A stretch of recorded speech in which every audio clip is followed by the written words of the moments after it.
orang nggak mampu saja menabung dengan susah payah ingin mendapatkan fadilah tadi.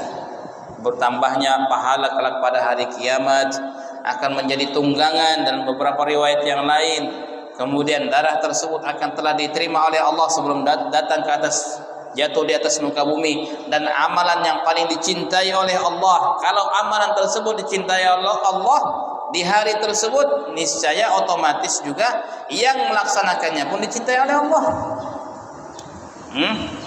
Ini peluang besar, kesempatan besar, jangan disia-siakan. Yang mampu kalau tidak berudhiyah, tidak berkorban, maka makruhlah hukumnya. Nah, kemudian hukumnya sunnah, boleh menjadi wajib ya.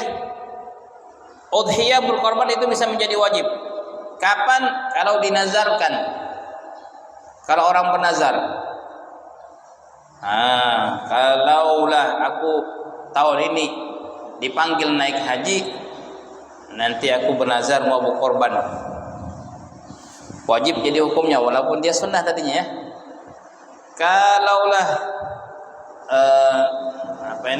anakku yang sakit ini sembuh, aku bernazar mau mau nyembelih sapi, katakanlah berkorban, jadi hukumnya wajib. Kalau dinazarkan jadilah wajib.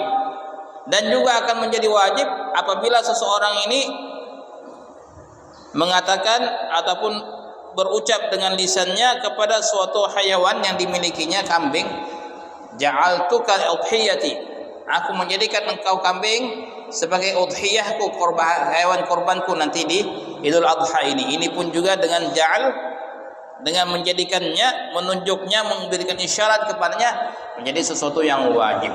Kalau seseorang itu sudah mentakyin, menentukan ini kambing korbanku nanti ini, maka itu menjadi wajib dia berkorban dengan kambing itu. Tidak boleh diganti dengan kambing yang lain selama kambing itu masih memenuhi syarat untuk disembelih. Kecuali kalau kambingnya tadi itu patah kakinya, ataupun sakit, ataupun kurus, maka sudah diganti dengan yang lain yang sama harganya dengan ini. Apabila kambing tersebut ataupun sapi ataupun onta itu telah ditentukannya inilah daripada hewan kurbanku. Nah, dengan seperti ini akan menjadilah wajib. Ataupun alayya an udhiyya, wajib atasku untuk berkorban tahun ini, maka wajib hukumnya. Ataupun bernazar tadi, kalau ini kalau itu. Iya. Kemudian terakhir, hewan apakah saja, jenis apakah saja yang diperbolehkan untuk udhiyah. Ini perlu kita perhatikan, karena dalam bab-bab yang lainnya dalam ilmu fikih, yang dimana di sana ada penyembelihan kambing ataupun kafarah ataupun dam yang kita ceritakan kemarinnya ketika haji, itu akan merujuk kategori hewan itu kepada mana yang ada di udhiyah.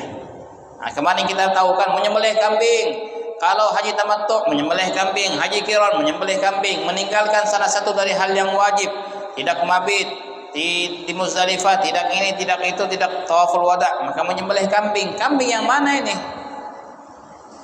Kambing umur 10 hari, kambing umur 10 bulan, kambing yang mana ini? Atau menyembelih ayam aja? Maka di sini kategori kambingnya itu selalu akan dirujukkan, dikembalikan oleh para fuqaha, para alim ulama, kambing yang sah disembelih ketika berkorban. Ini menjadi patokannya di situ, di mana kambing yang sah disembelih ketika melaksanakan ibadah korban.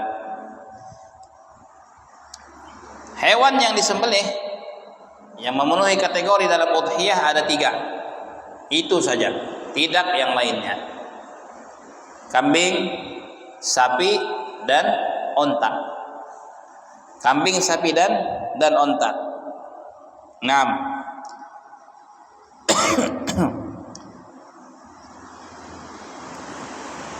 Tidak sah dengan kuda, walaupun kuda halal ya.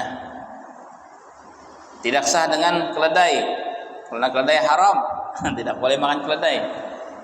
Keledai dalam bahasa Arab itu ada dua, ada yang dinamakan himar wahsy, ada yang dinamakan himar ahli. Himar wahsy itu zebra, tapi orang Arab menamakannya keledai liar.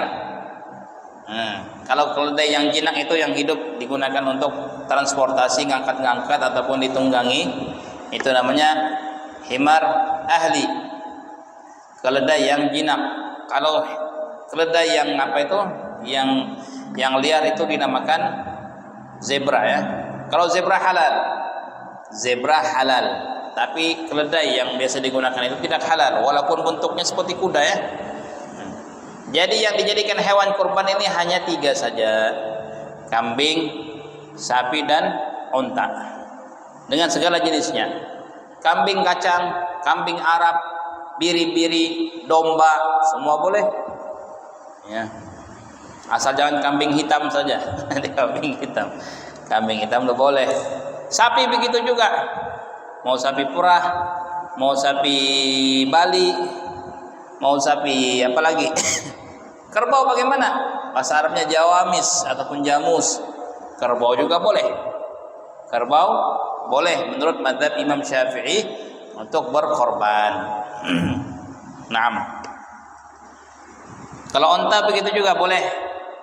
Onta yang ada punuknya, yang 1 punuknya, yang 2 punuknya ini lekukannya. Onta yang berwarna putih, ada yang putih ya, ada yang hitam, ada yang coklat, semua boleh. Taib.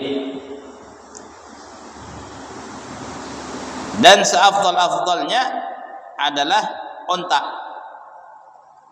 Afdal-afdalnya onta. Kalau itu untuk berapa nanti akan disebutkan untuk 7 orang.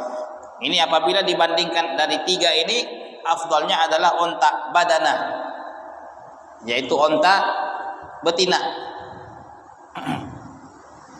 Kemudian baqarah, kemudian sapi, kemudian dhainah, jenis kambing ya. Dhon ini kalau bahasa kita di sini domba ya. Kemudian maiz, kambing kacang ya, kambing kacang. Ini urutannya. Tetapi apabila dibandingkan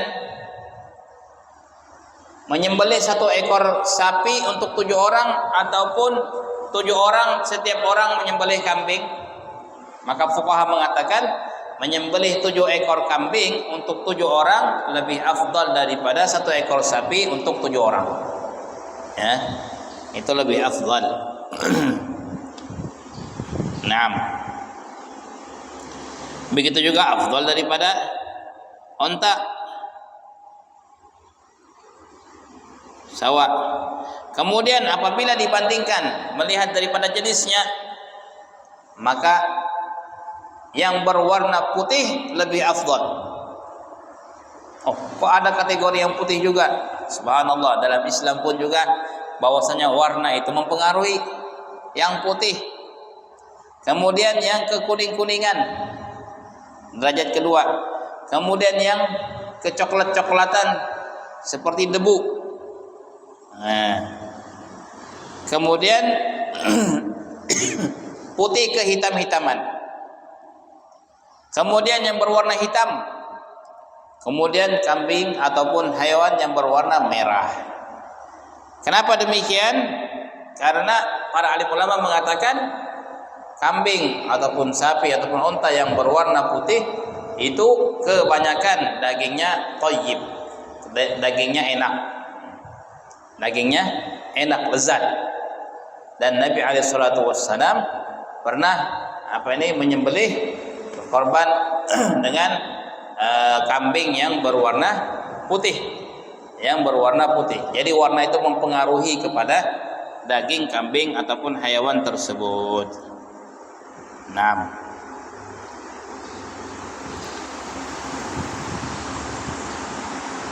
baik, insyaallah kita akan lanjutkan nanti malam.